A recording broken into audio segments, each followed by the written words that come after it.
जी, मेरे साथ इस वक्त मैम सबा फैसल मौजूद हैं।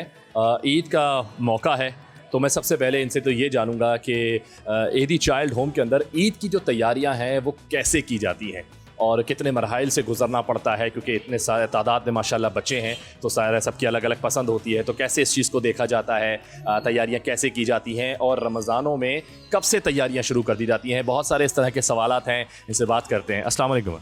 वालेकुम सलाम। ईद मुबारक। खैर मुबारक, आपको भी ईद मुबारक। बहुत शुक्रिया मैम। सबसे पहले तो ये बताइएगा कि चाइल्ड होम के अंदर आप मुझे बताएं कि ईद की जो तैयारियां हैं वो कब से शुरू हो जाती हैं रोज़ों में, और किस तरह से करते हैं? माशाल्लाह इतनी तादाद में बच्चे हैं, तो क्या सबको साथ लेकर जाते हैं? और ये तो इनके लिए तो एक बड़ा ज़बरदस्त एक इवेंट हो जाता होगा, लेकिन क्या है, किस तरह से तमाम मराहल से गुजरा जाता है, ज़रा बताइएगा। मम्मी की शुरू से आदत थी, वो रमज़ान से पहले ही बच्चों की तैयारियाँ शुरू कर देती थी।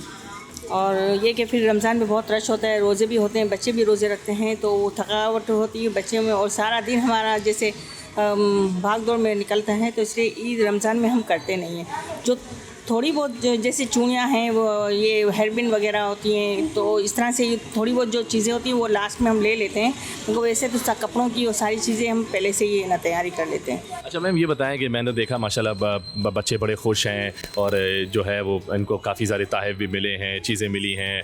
तो ईद के दिन पे स्पेशल जो सुबह है वो बच्चों के लिए क्या बनाया जाता है सबसे पहले? शीर खुरमा होता है, हलवा पूरी होती है, बच्चे और जो पसंद है इनको, कोई जैम ब्रेड खाता है, कोई अंडा ब्रेड खाता है, अंडा पराठा खाता है।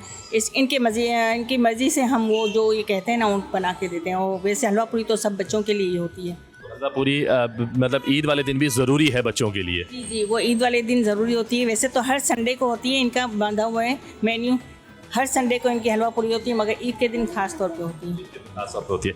अच्छा मैम, ये बताइएगा कि जिस तरह बच्चे हैं जो नमाज़ पढ़ने के लिए चले गए, वो नमाज़ पढ़ कर आ गए, उसके बाद क्या इनकी कोई एक्टिविटीज़ होती हैं बच्चों को? ईद का जो तैयारियाँ कैसे कराई जाती हैं, कैसे सेलिब्रेट किया जाता है? फैसल और मेरे बच्चे जो हैं वो ईद की नमाज़ पढ़ के आते हैं, हम शीर खुरमा खा के ऊपर ही बच्चों के पास ही हम आ जाते हैं। फिर बच्चों को ईदी देते हैं, ताहिर देते हैं, चॉकलेट वगैरह, बिस्किट वगैरह ये सारे बच्चों में तकसीम करते हैं। तब तक बच्चे शीर खुरमा खा के वो कपड़े वपड़े पहन के नए तैयार होकर बैठते हैं और कार्टून वगैरह देखते हैं। जिसको खेलना होता है वो खेलते हैं खिलौने से या अपने आप से। तो इस तरह से ये बच्चों की शुरुआत होती है। फिर जब ये आराम से ये खेलते हैं, वक्तन फ़वक्तन बाहर से भी लोग आते हैं, इनके साथ सेलिब्रेट करते हैं ईद। तो शाम को थोड़े थक जाते हैं तो वो थोड़ा आराम करते हैं, फिर शाम को उठते हैं। तो ये इनका सारा दिन ऐसे ही निकलता है, कपड़े पहनना, खाना पीना, एक्टिविटीज़ इनका होती है ईद की। हमारे साल में 2 दफ़ा इवेंट होता है बहुत बड़े। एक 14 अगस्त को होता है और एक ईद के तीसरे दिन ईदी विलेज में हम मनाते हैं ईद मेला। तो सारे सेंटरों के बच्चे हमारे ईद मेले में जमा होते हैं। हर सेंटर के बच्चे माशाल्लाह होते हैं।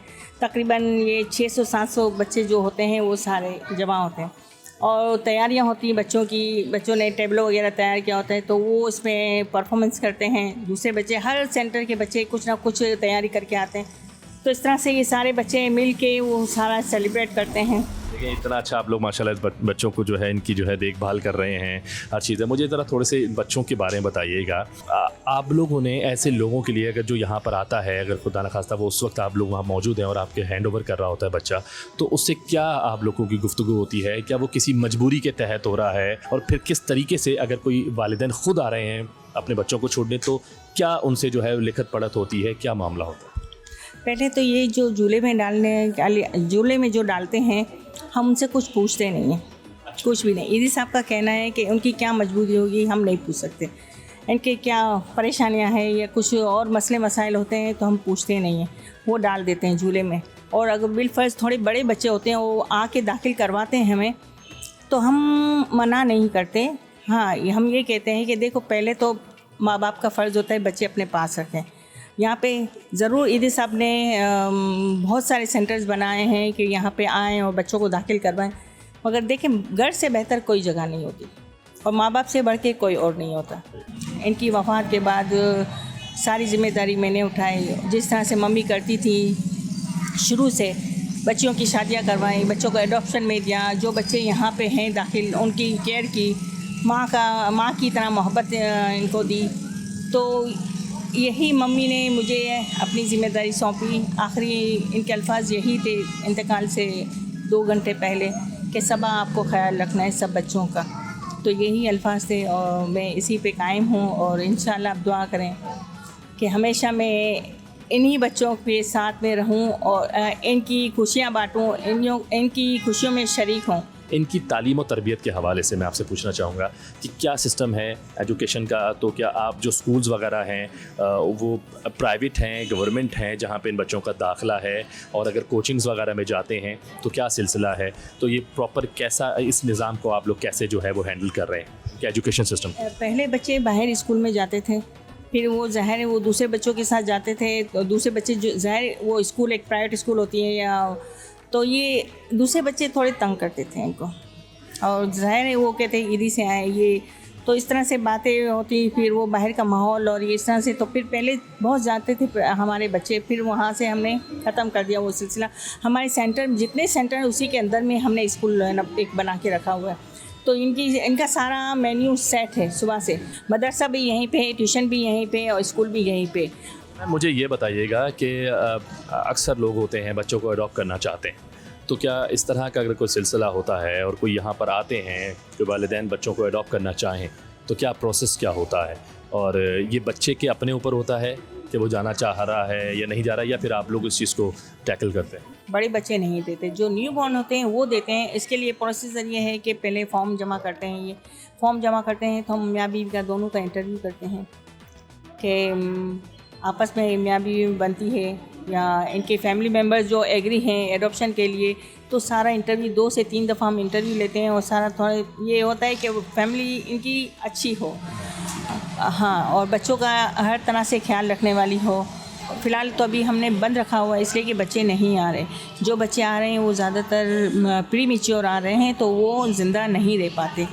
और इस तरह के पिछले 2 महीने पहले 2 से 3 बच्चे आए प्री मैच्योर, 6 मंथ या उसमें डिलीवरी करवा लेते हैं, हॉस्पिटल में दिया इन्होंने। और हमने ज़ाहिर जिना में और सिविल में अगर जगह नहीं होती तो हम प्राइवेट तौर पे हम एडमिट करवाते हैं बच्चों को, तो ये 15-15 दिन दाखिल रहे बच्चे प्राइवेट हॉस्पिटल में। सारा खर्चा हमने अफोर्ड किया, सब हर चीज़, मगर वो बच्चा बच नहीं पाते। इसी 6 और 7 मंथ में डिलीवरी करवा के वो वो दे देते हैं, तो फिर मुश्किल होता है। बाकी ज़्यादा बच्चे एब्नॉर्मल होते हैं, जिसकी टांगें नहीं हैं, जिसके हाथ नहीं है, ब्लाइंड बच्चे ब्लाइंड होते हैं, वो छोड़ जाते हैं, और स्पेशल चाइल्ड जो होते हैं उनको छोड़ जाते हैं झूले में, तो वो कोई नहीं लेता, वो सारे हम अपने पास ही रखते हैं, उनके ख्याल रखते हैं। स्टाफ माशाल्लाह है, बहुत सारे स्टाफ हमने रखा हुआ है डे और नाइट का। अच्छा मैम, मुझे एक इस चीज़ में ये बताइएगा, कोई इन बच्चों में या आपके पास कोई ऐसा बच्चा, कोई ऐसी कहानी उसके बाद से कि जिसने आप लोगों को भी बहुत तड़पा दिया हो, कोई ऐसी बात जो चीज़ जो उस वक्त वो लम्हा? एक बच्ची है वो आई थी, इसका घर ढूंढा, हमने भेजा इनके घर, मालूमात करवाई सारी, इनके घर भिजवाया, तो वहाँ पे पता चला कि इसके दादा दादी हैं वो इससे भीख मंगवाते हैं। जी, भीख मंगवाते हैं। वो एक दफ़ा गई, हम छोड़ के आए इसको, 3 महीने नहीं वो दोबारा आ गई हमारे पास। वो बाहर जाए भीख मंगवाते हैं, वो कोई फिर जाए थाने के ज़रिए वो पुलिस यहाँ पे छोड़ जाती है। एक दफ़ा गई हमने भिजवाया, दूसरी दफ़ा गई हमने भिजवाया, तीसरी दफ़ा वो आए तो फिर मैंने नहीं भिजवाया इसको, इसलिए कि बच्ची है, लड़की ज़ात है, तो अच्छा नहीं लगता वो बच्ची बाहर जाए और भीख मांगे। मैंने नहीं भिजवाया वो बच्ची को, मैंने यहीं पे रख लिया। मैंने कहा कि नहीं, अभी मैं नहीं भिजवाऊँगी, इसलिए भीख मांगने से बेहतर है यहाँ पे तालीम हासिल करे, कोई हुनर हासिल करे, तो ये बच्ची की ज़िंदगी बन जाएगी। अच्छा मैं जानना चाहूँगा, देखिए जहाँ अच्छाइयाँ हैं वहाँ बुराइयाँ भी होती हैं, कि ये अल्फाज ऐसे इस्तेमाल कर लिए जाते हैं कि जैसे चाइल्ड स्मगलिंग की जाती है, ऐसे इदारे जो होते हैं जो बच्चों को पनाह देते हैं, इस तरह की जो जगह होती हैं वहाँ पर ये वाले काम ज़्यादा किए जाते हैं। तो ऐसी जो सोच है, ऐसे जो लोग हैं, ऐसी जो बातें करते हैं, उनके बारे में आप क्या कहना चाहेंगे, क्या मैसेज देना चाहेंगे उन्हें? उनका काम है बातें करना और हमारा काम है काम करना, तो अगर उनकी बातों पे हम ध्यान देंगे तो हम काम नहीं कर सकेंगे। वो भले बोलते रहें, हम अपना काम करते रहेंगे। देखिए ईद का मौका है और जाते जाते मैं आपसे पूछना चाहूँगा, तो कुछ लोग अगर अपनी औलादों को यहाँ छोड़ने आ रहे हैं तो ऐसे लोगों के लिए आप क्या मैसेज देना चाहेंगे? समझने की बात है, और जो समझे उसके लिए सब कुछ है, जो ना समझे उसके लिए कुछ भी नहीं है।